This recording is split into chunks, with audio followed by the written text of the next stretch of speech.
Last episode के आखिर में एम्पायर एम्प्रेस के कहने पर उन्हें डिपोज करने के लिए मान गए थे। अब शायद इस बात को थोड़ा वक्त बीत चुका है क्योंकि शाओशंग अपनी रूम में ही बैठी होती है जहां उसके पापा चंगशी और दोनों भाई चंगसोंग और शाओगोंग बात कर रहे होते हैं कि अब शाओशंग पहले जैसी नहीं रही, वो बहुत बदल गई है। काफी दिनों से वो अपने रूम से बाहर भी नहीं निकली है। इनकी बातों से हमें पॉलिटिकल सिचुएशन और महल में क्या चल रहा है इस बारे में भी पता चलता है। तो लिंगी की पूरी फैमिली यानी उसके भाइयों के सर को कलम कर दिया गया है। असल में पुराने जमाने में इनके वहाँ रूल था कि जो कंट्री से गद्दारी करेगा, मिसाल बनाने के लिए भले ही उसकी फैमिली की कोई गलती ना हो, लेकिन सभी मेल मेंबर्स को मार दिया जाता था और औरतों को भी बॉर्डर पर भेजा जाता था।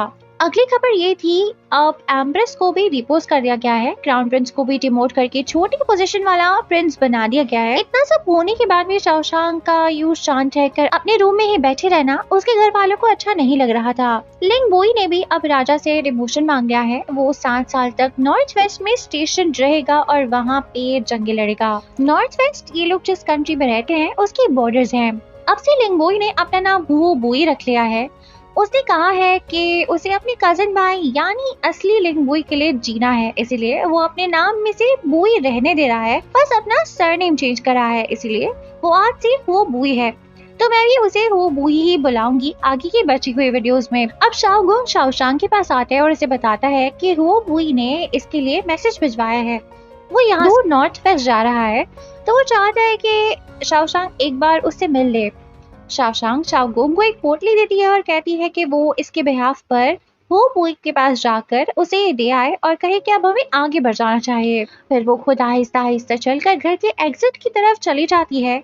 युवानी चिंगसोंग के साथ वहीं पर खड़ी थी और कुछ बातें कर रही थी। वो लोग शाओशंग के बारे में ही बातें कर रहे थे। युवानी कहती है कि शाओशंग कुछ ज्यादा ही बदल गई है, जैसे कि वो कोई और ही इंसान हो। वो याद करती है कि जब ये लोग शुरू में वापस आए थे तो चाहते थे कि शाओशंग मामूली सी लड़की बनकर रहे, लेकिन अब जब वो सच में ऐसी बन चुके हैं तो युवानी कहती है कि उसे बुरा लग रहा है।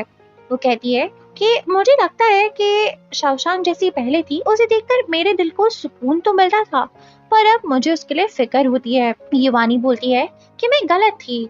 चिंगसोंग कहती है कि नहीं, बच्चों को बड़ा तो होना ही पड़ता है। जैसा कि हम जानते हैं शुरू में जब शाओशंग युवानी से उसका प्यार चाहती थी तब युवानी उसे ट्रेन करने के पीछे लगी रहती थी। शाओशंग देखते ही देखते कैरेज तक पहुंच जाती है। युवानी चिंगसोंग और यांग के साथ भागी भागी शाओशंग तक पहुंचकर उसे रुकती है और उसे पूछती है कि वो कहाँ जा रही है। शाओशंग महल जा रही थी एम्प्रेस से मिलने। युवानी उसे महल जाने से मना करती है और कहती है कि एम्प्रेस को डिपोज करके उन्हीं के पैलेस में नजर बंद कर दिया गया है। अब वहाँ एम्प्रेस के साथ रहने वाला कोई भी इंसान, फिर वो कोई मेड हो या कोई भी, उस जगह से बाहर नहीं निकल सकता।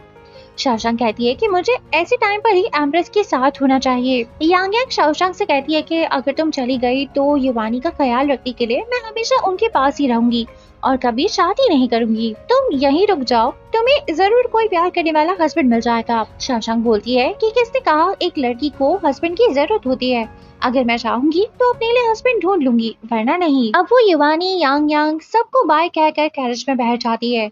उसके जाने के बाद युवानी को एहसास होता है कि शाओशंग हमेशा के लिए जा रही है। वो रोते हुए कहती है कि कैरेज निकालो।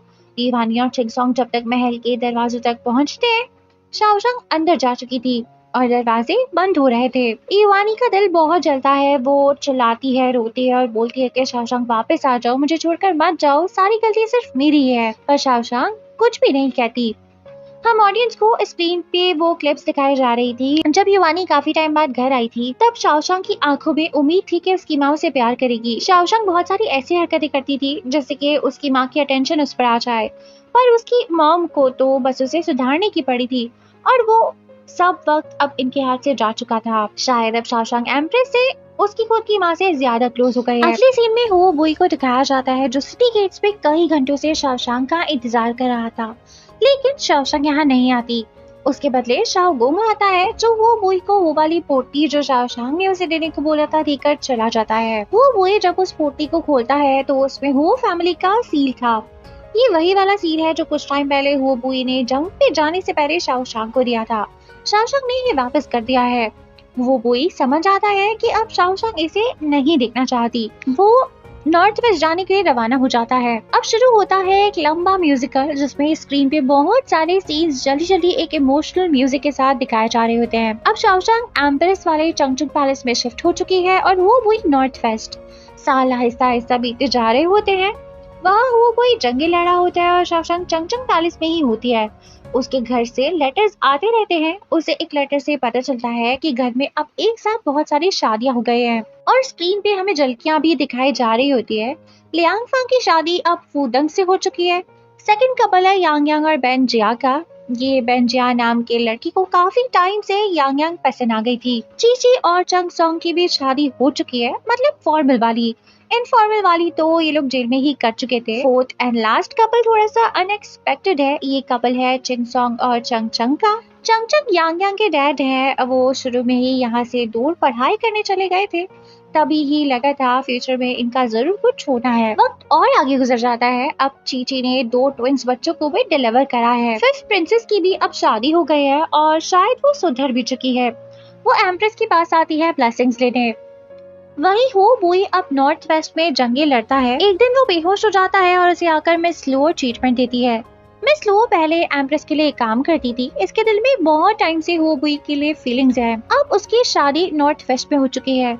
अभी अभी जब इसने हो बुई को रेस्क्यू करा, उसका हस्बैंड मर गया। अब इसके पास हो बुई पे फिर से लाइन मारने का मौका है। देखते ही देखते 5 साल बीत जाते हैं और ये म्यूजिकल फाइनली खत्म हो जाता है। चंगचुंग पैलेस में हर साल लांटेन फेस्टिवल के मौके पर सभी मेट्स को अपने घर जाने की परमिशन मिलती है, ताकि वो अपनी फैमिलीज के साथ ये फेस्टिवल सेलिब्रेट कर पाए। ना सिर्फ चीची, यांग यांग और चिंग सोंग, अब सबके पास बच्चे हैं। जब एम्प्रेस शाओशैंग से खुद के घर जाकर फैमिली से मिलकर आने को कहती है, तो शाओशैंग यही बहाना बना देती है और बोलती है कि अगर वो घर गई तो सब इसे भी शादी करने को बोलेंगे। एम्प्रेस शाओशैंग से कहती है कि मैं तुम्हें शादी करते और अपनी जिंदगी आगे बढ़ाते देखना चाहती हूँ।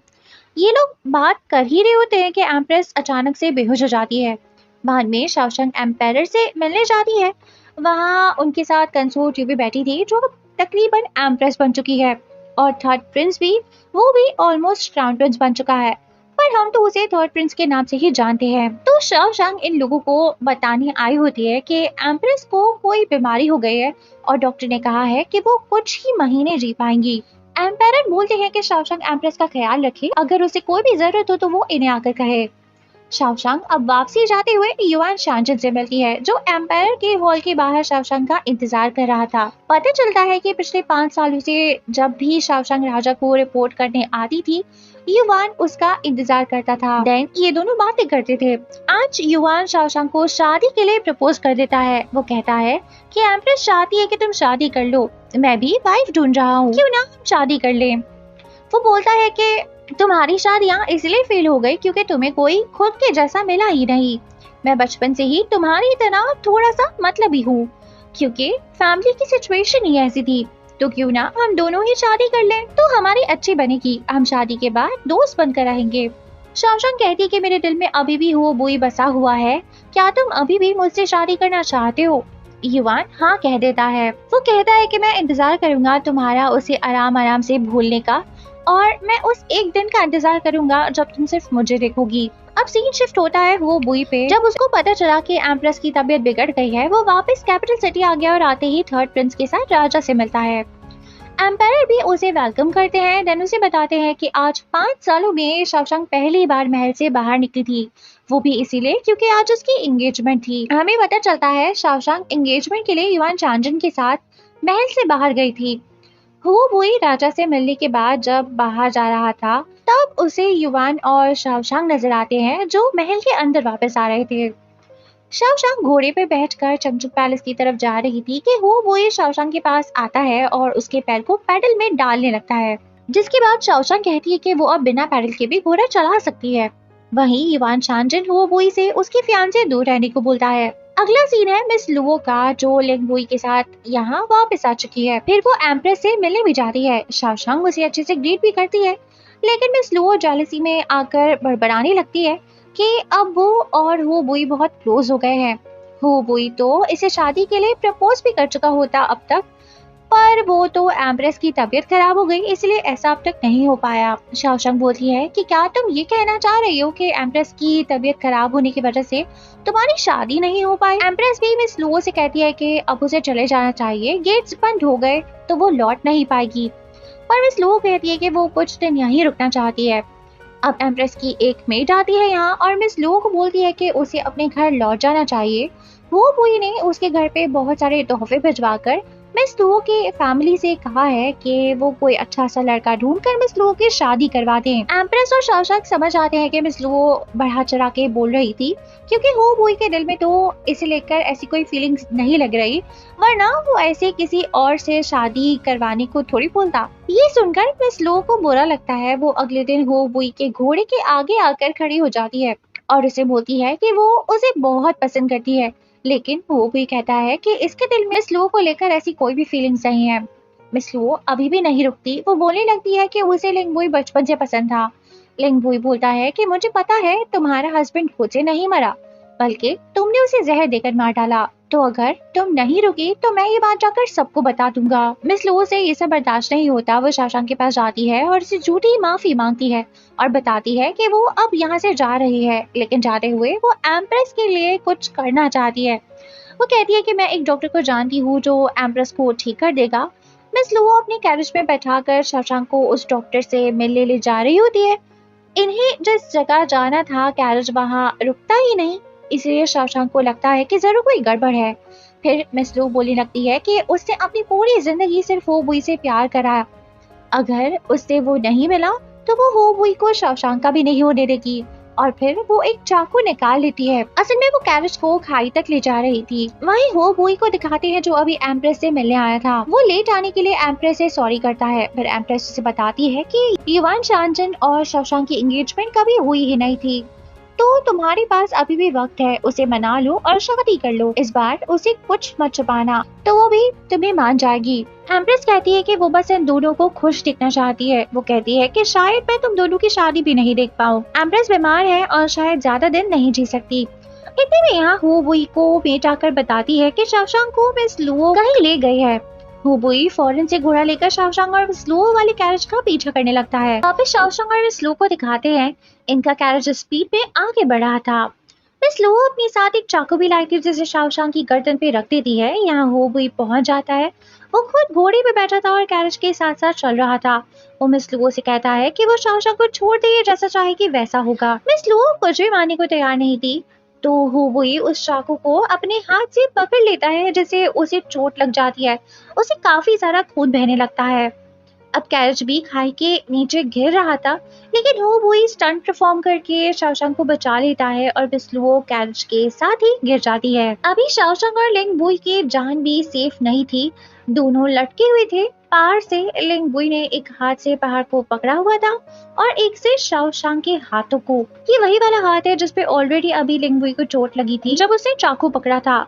शाओशंग कहती है कि वो इसका हाथ छोड़ दे और खाई के ऊपर चला जाए। सिचुएशन कुछ ऐसी थी कि हो बुई ऊपर जा सकता है, बस उसे शाओशंग का हाथ छोड़ना होगा। लेकिन शाओशंग ऐसी बुरी तरह से लटकी हुई थी, अगर हो बुई उसका हाथ छोड़कर ऊपर गया तो वो मर जाएगी। इसीलिए हो बुई उसे नहीं छोड़ता और कहता है कि अगर वो मरी तो ये भी मर जाएगा, क्योंकि वो इसके बिना नहीं जी सकता। अब यहाँ आफी आकर इन दोनों को बचा लेता है एक रस्सी फेंक के। जब ये लोग ऊपर आते हैं तो शाओशंग कहती है कि हमें अब अपने अपने रास्ते चले जाना चाहिए। इतने में पैलेस का एक मैसेजर आकर बताता है कि एम्प्रेस मरने वाली है, इसीलिए राजा ने शाओशंग और हो बुई को महल लौट जाने का ऑर्डर दिया है। यहाँ एम्प्रेस के रूम में एम्प्रेस के पास एम्पायर बैठे थे। यहाँ उनके बाकी बच्चे जैसे crown Prince, third Prince, fifth Prince, third princess, fifth princess और सेकंड प्रिंसेस भी बैठे थे। इस वक्त तेज बारिश हो रही थी। हो बुई और शाओशंग भी यहाँ इन सबके पीछे आकर बैठ जाते हैं। एम्प्रेस कर्टन के अंदर एम्पायर के साथ बैठी थी और ये सारे बच्चे कर्टन के पीछे बैठे थे। एम्पायर एम्प्रेस से पूछते हैं कि अगर वो कुछ चाहती है तो वो बता दे, एम्पायर उसकी आखिरी ख्वाहिश जरूर पूरी करवाएंगे। लेकिन एम्प्रेस कुछ भी नहीं मांगती। वो बस इतना कहती है कि अगर कंट्री की सिचुएशन खराब नहीं होती तो एम्पायर को रेबेल नहीं करना पड़ता। ये सब लोग आराम से आम आदमी की तरह हंसी खुशी रह रहे होते हैं। एम्प्रेस ये भी बोलती है कि मैं जब मर जाऊं तो मैं चाहूंगी कि एम्पायर कंसोर्ट यू के साथ मिलजुल कर रहे जैसा कि मेरे आने से पहले रहते थे। वो ये भी बोलती है कि कंसोर्ट यू काफी स्ट्रेट फॉरवर्ड और रूड है, तो लोगों को लगता है कि वो बातें दिल पे नहीं लेती होगी, पर ऐसा नहीं है, उसे भी बुरा लगता है, बस वो जताती नहीं। फिर एम्प्रेस रिक्वेस्ट करती है कि वो अब कंसोर्ट यू से मिलना चाहती है, तो एम्पायर हट जाते हैं और कंसोर्ट यू एम्प्रेस के पास आकर बैठ जाती है। पहले तो ये दोनों काफी सारी ऐसी बातें करती हैं, महल में काफी बार इनको लड़वाने की कोशिश की जा चुकी थी, पर इन दोनों ने कभी भी उन बातों को सच नहीं माना था, और अभी ये दोनों कन्फेस करती है कि इन लोगों ने अपने दिल में वो बातें नहीं रखी थी। फिर एम्प्रेस कंसोर्ट यू से कहती है कि काश अपनी अगली जिंदगी में वो कंसोर्ट यू की बायोलॉजिकल बहन बने।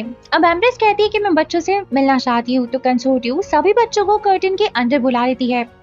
एम्पायर अब एम्प्रेस का सर अपनी गोद में रख लेते हैं और एम्प्रेस भी एक एक से बात करती है। पहले वो क्राउन प्रिंस से बात करती है और बोलती है कि उसे अब खुद एक अच्छी जिंदगी गुजारनी है और मिस ताई का ख्याल रखना है। मिस ताई एम्प्रेस की खास मेट है। वहीं फिफ्थ प्रिंसेस बार बार बोलती है कि उसने बहुत गलत काम करे हैं, अगर पॉसिबल होता तो वो अपनी जिंदगी गॉड से अपनी माँ के लिए एक्सचेंज करती, पर एम्प्रेस कहती है कि उसके लिए काफी है कि फिफ्थ प्रिंस को पास्ट में हुई चीजों का पछतावा है। एम्प्रेस अब हो हुई से भी कहती है कि वो अब पछतावा छोड़कर आगे बढ़ जाए, और शाओशंग को अपने पास बुलाती है और बोलती है कि मुझे माफ करना, मैंने तुम्हारी जिंदगी के 5 साल ले लिए और तुम्हें महल में रोका। शाओशंग कहती है कि वो अपनी मर्जी से यहाँ आई थी और 5 क्या वो 10 या उससे ज्यादा साल भी एम्प्रेस को दे सकती है। एम्प्रेस कहती है कि हमारी जिंदगी कम ही होती है, तो हमें उसे जी लेना चाहिए। वो इन सभी से कहती है कि इन लोगों को जीना होगा, और एम्प्रेस की तरह दूसरों के लिए नहीं बल्कि खुद के लिए। आखिर में एम्प्रेस एम्पायर को ये बोलकर मर जाती है कि वो लकी है कि उन्हें एम्पायर के साथ रहने का मौका मिला, लेकिन अगर दूसरी जिंदगी है तो वो कभी नहीं चाहेगी कि वो एम्पायर से मिले। एम्प्रेस अब जा चुकी थी। एम्प्रेस से मरने से पहले ऐसा इसलिए बोला था क्योंकि इनके बीच में प्यार ही नहीं था, और वो शायद अपनी नेक्स्ट लाइफ में बिना लव वाली शादी में नहीं रहना चाहती हो। शाओशंग एम्प्रेस की मौत से ऑलरेडी बहुत उदास थी, वो रूम से बाहर चली जाती है। इस वक्त बारिश काफी ज्यादा तेज हो रही थी, वो गिर जाती है। वो कोई आकर उसे उठाता है और उसके घर चंग फैमिली होम में छोड़ देता है। वहाँ युवानी होबुई से कहती है कि वो और चंगशी इससे बात करना चाहते हैं। ये लोग मेन हॉल में चले जाते हैं। युवानी पूछती है कि आखिर हुआ क्या है, जिस पर लिंगबुई ने बताता है कि एम्प्रेस गुजर चुकी है।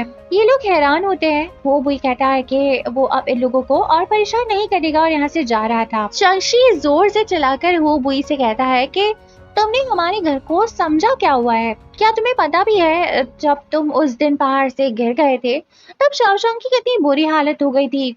वो बुई नीचे बैठ जाता है और इन दोनों से माफी मांगता है। वो बोलता है कि उसे गलती हो गई, वो कभी भी शाओशंग को तकलीफ नहीं देना चाहता था और इसीलिए वो कभी भी शाओशंग की जिंदगी में आकर उसे परेशान नहीं करेगा ताकि शाओशंग खुश रह सके। युवानी कहती है वो समझता क्या है, शाओशंग ने अपनी जिंदगी के 5 साल चंगचन पैलेस में गुजार दिए क्योंकि वो हुई से आगे नहीं बढ़ पा रही थी। युवानी कहती है कि वो तब भी घर नहीं आई जब मैं बीमार थी, वो तो अपने भाई की शादी में भी यहाँ नहीं आई।